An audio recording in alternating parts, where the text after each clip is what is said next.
अब आज तारीख है 13 जनवरी 2023, टाइम हो रहा है 10:43।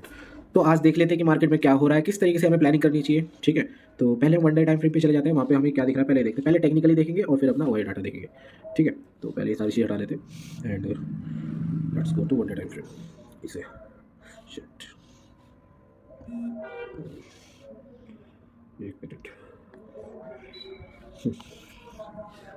सो वन डे टाइम फ्रेम पे हमें क्लियरली दिख रहा है कि यहाँ पे प्राइस कंसोलिडेट कर रहा है। प्राइस यहाँ पे सपोर्ट है, अगर हम टेक्निकली देखें तो यहाँ पे ओवरऑल सपोर्ट है ऑल टाइम हाई का, प्रीवियस ऑल टाइम हाई का, जो मैं काफ़ी देर से कह रहा हूँ, प्रीवियस जो ऑल टाइम हाई था ना ये, इसका ये रेजिस्टेंट है। और उससे भी जो प्रीवियस ऑल टाइम हाई जो पिछले साल दिसंबर में बना था, पिछले साल सॉरी, उसका ऑल टाइम हाई का लेवल भी है ये। तो वहाँ पे प्राइस उसी लेवल के आसपास कहीं पे अपना सस्टेन कर रहा है। एक अगर हम देखें तो एक ये हेल्दी रिटेस्ट भी है। अगर हम देखें तो ये एक पैटर्न बना, पैटर्न का एक रिटेस्ट हुआ है, रिटेस्ट के बाद ऊपर गया लेकिन सस्टेन ना करके वापस नीचे आ गया, ग्लोबलाइज बना के प्राइस वापस दूसरी बार उसी सपोर्ट को एक टेस्ट करने आ रखा है। तो इसका मतलब ये भी हो सकता है कि प्राइस इसे ब्रेक डाउन भी कर सकता है, लेकिन ये भी हो सकता है कि प्राइस यहाँ से सपोर्ट लेके ऊपर की एक रैली दे दे। क्योंकि मैं ऐसा क्यों कह रहा हूँ, क्योंकि यहाँ पे क्या है, यहाँ पे प्राइस को सेलर्स बहुत सारे मिल गए, सेलिंग सेलिंग सेलिंग सेलिंग। तो प्राइस यहाँ से ईजिली ऊपर की तरफ भी जा सकता है, ऑल टाइम हाई के लिए भी। प्राइस अब यहाँ पे ऐसे सस्टेन नहीं करेगा, क्योंकि सस्टेन करने की जरूरत ही नहीं पड़ी, प्राइस ऑलरेडी इतना सस्टेन हो चुका है। प्राइस और बड़ा बड़ा मूव देकर ऊपर की तरफ जा सकता है, या फिर इस तरीके की जो ये दिख रहा है ना, मैं दिखा देता हूँ, जो ये मूव दिख रहा है ना, इसकी तरफ भी प्राइस धीरे धीरे से लेकिन कंसिस्टेंट बेस पे ऊपर की तरफ जा सकता है। गैप अप ऊपर, गैप अप ऊपर, इस तरीके से प्राइस इजीली अब काम कर सकता है। क्योंकि प्राइस को अब यहाँ पे ऊपर जाके सस्टेन, फिर नीचे, फिर ऊपर, फिर सस्टेन ऐसे करके जाने की जरूरत नहीं है। प्राइस ऐसे भी जा सकता है, इनफ कंसोलिडेशन अब हो सकता है, हो चुका है। लेकिन अगर हम देखें तो यहाँ पे एक नीचे का ब्रेक डाउन भी बढ़िया मिल सकता है। 1 वीक की कैंडल का आज लास्ट दिन है फ्राइडे, तो यहाँ पे एक बड़ी कैंडल भी नीचे की बन सकती है। और अगर बड़ी कैंडल बन के नीचे क्लोजिंग रहता है, सारा का सारा प्लान नेगेटिव हो जाएगा, सारी की सारी सेंटिमेंट्स नेगेटिव हो जाएंगे सबके। एक हेल्दी ब्रेक डाउन हो चुका होगा, नीचे प्राइस यहाँ सस्टेन करके अगर ऊपर जाता है इट्स ओके, लेकिन सस्टेन करके अगर नीचे की तरफ जाता है तो बड़ी बड़ी कैंडल हमें देखने को मिलेगी, बड़ी बड़ी कैंडल। ठीक है, तो ये भी आप देख के चलना है। फ्राइडे है तो फ्राइडे को ये मैनिपुलेट भी हो सकता है, क्या पता है यहाँ पे नीचे क्लोजिंग दे दे और फिर मंडे से मैनिपुलेटिंग होकर प्राइस ऊपर चला जाए। तो इस तरीके से भी हमें देख के चलना है। तो आज एक सेलिंग भी आ सकती है। वैसे भी इनफ बायर्स भी है यहाँ पे, प्राइस को सपोर्ट देके काफी सारे बायर्स यहाँ पे पहली एंट्री कर चुके हैं। प्राइस ने मौके भी बहुत सारे दिए, to be very honest. Price ने यहाँ पे बायर्स को एंट्री के लिए बहुत सारे मौके दे चुका है। 1 दिन, 2 दिन, 3, 4, 5, 6 दिन, लगातार 6 दिन से प्राइस सपोर्ट के आसपास घूम रहा है, यानी बायर्स को एंट्री के लिए बहुत मौके मिले थे। तो जिसने बाय करा होगा सबके ऐसे यहाँ पे होंगे। आज भी काफी लोग बाय कर रहे होंगे, अगले हफ्ते के लिए पोजीशन बना रहे होंगे। कोई 42,000 बाय कर रहा है, कोई 41,500 बाय कर रहा है, मतलब काफी लोग यहाँ पे बाइंग की पोजीशन क्रिएट करेंगे। तो उनका ऐसे लेके भी प्राइस एक बड़ी कैंडल नीचे की बना सकता है, लेकिन वो मैनिपुलेट से ज्यादा कुछ नहीं होगा। प्राइस में भी यहाँ से एकदम मंडे को स्ट्रेट भी कर ले, लेकिन ये तो हो गई अगले हफ्ते की बात। एज अ इंटरडे ट्रेडर आज हम क्या करें, आज हमारी क्या प्लानिंग रहेगी।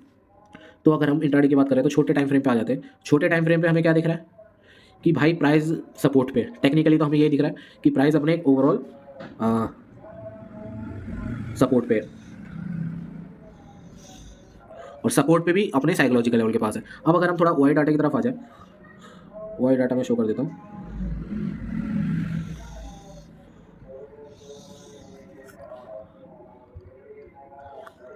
हाँ, तो ओआई डाटा में हमें यहाँ क्या दिख रहा है कि सबसे ज्यादा ओआई कहाँ पर है, तुम्हारा 42,000 पे सबसे ज्यादा ओआई है। एक मिनट, तुम्हारा 42,000 पे सबसे ज्यादा ओआई है, वो बराबरी का 40 40, यानी रेजिस्टेंट भी यही तगड़ा है, सपोर्ट भी यही तगड़ा है। अब आसपास की देख लेते हैं। तुम्हारा जो कल भी तो मैंने देखा था 42,200 पे तुम्हारा बहुत सारा ओआई जमा हो रखा है एज अ रेजिस्टेंस। रेजिस्टेंट कल भी यहाँ पर था, इसलिए मैंने आज इंटरडे लेवल्स पे 200 और 230 का लेवल एक ड्रॉ करा था, क्योंकि ये तगड़ा रेजिस्टेंट है। और as you can see price ठीक 200 की 2 के लेवल से वापस नीचे की तरफ आया।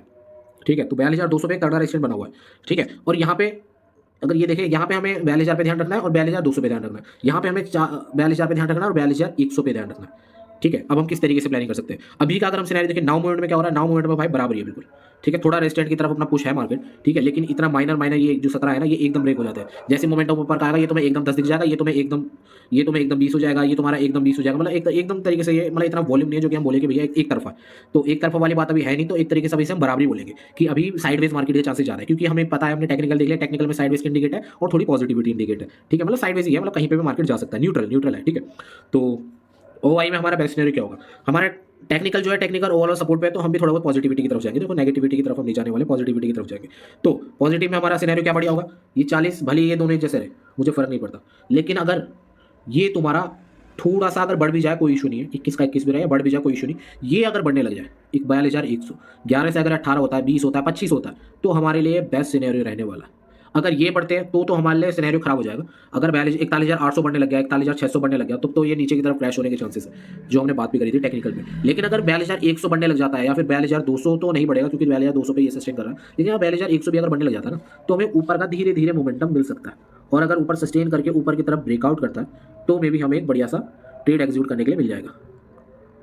ठीक है, तो इस तरीके से भी हम ट्रेड एग्जीक्यूट कर सकते हैं, लेकिन उसकी वो कंडीशन सेम होगी कि ये बढ़ना चाहिए, ये भले ही सेम रहे कोई इशू नहीं, क्योंकि ये अगर सेम नहीं रहेगा तो हमारा एसएल कहाँ से मिलेंगे, ये हमारा एसएल पॉइंट का काम करेगा। ये थोड़ा घटे, ये सेम रहे कोई इशू नहीं, और ये बढ़ना चाहिए, ये नहीं बढ़ने चाहिए, ये थोड़े बहुत बड़े ठीक है, ड्रास्टिकल वे में नहीं बढ़ने चाहिए, 9 से 19 नहीं होना चाहिए, ये 12 से बिल्कुल ही 26 नहीं होना चाहिए, क्योंकि अगर ये बढ़ने लग गए तो यानी कि सपोर्ट नीचे की तरफ पुश हो रहा है, सपोर्ट जो है नीचे की तरफ पुश हो रहे हैं।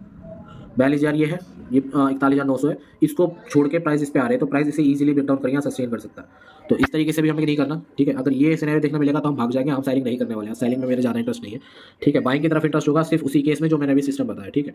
बाकी देखते हैं आज क्या होता है, दैट्स ऑल।